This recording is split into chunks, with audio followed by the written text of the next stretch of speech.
Chapter 1. The Isolation Protocol. Julian prided himself on being a curator of experiences. He didn't just host Christmas parties, he orchestrated them. This year, the setting was a secluded estate in the Catskills, accessible only by a single private road. He had invited 6 guests, each chosen for a specific psychological vulnerability.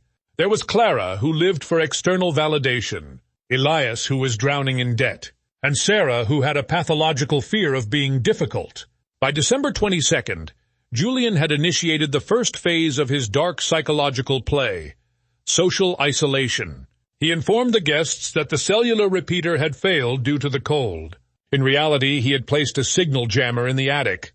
By severing their link to the outside world, he became their sole source of information and authority. Chapter 2. The Gaslight Gala. On Christmas Eve, the festivities began. Julian introduced a game he called the Ledger of Truth. To truly celebrate the light, Julian said, his voice smooth as silk, we must first acknowledge our shadows. He began to recount secrets about the guests, secrets they had never told him. He spoke to Clara about a professional failure she thought was buried.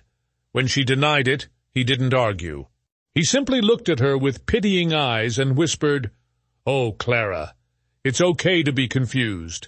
The stress of the year has clearly fractured your memory. This is the core of gaslighting." By calmly insisting his version of reality was the correct one, Julian forced Clara to doubt her own senses. The other guests, afraid of being the next target, stayed silent, a phenomenon known as the bystander effect. Chapter 3. The Sunk Cost Trap.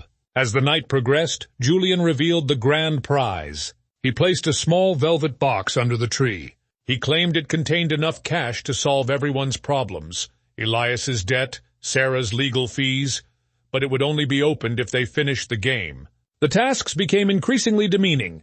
He asked Elias to burn a photograph of his late mother.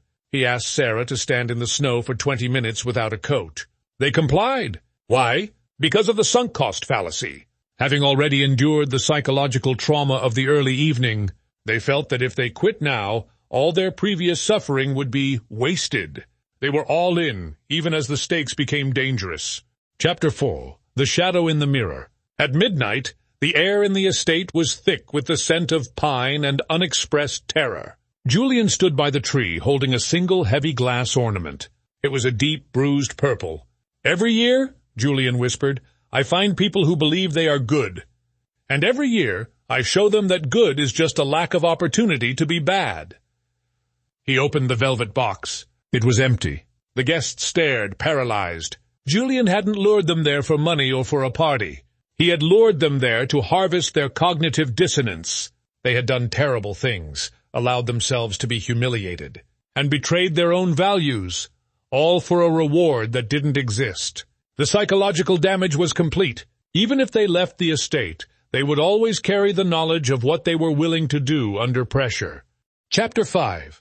The Silent Night. As the sun rose on Christmas morning, Julian watched from the window as his guests trudged down the driveway in silence. They didn't speak to each other.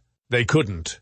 To look at one another was to see a mirror of their own weakness. Julian picked up the purple ornament and hung it on a branch. It joined a dozen others just like it, each one representing a year, a party, and a group of people who had discovered their own darkness.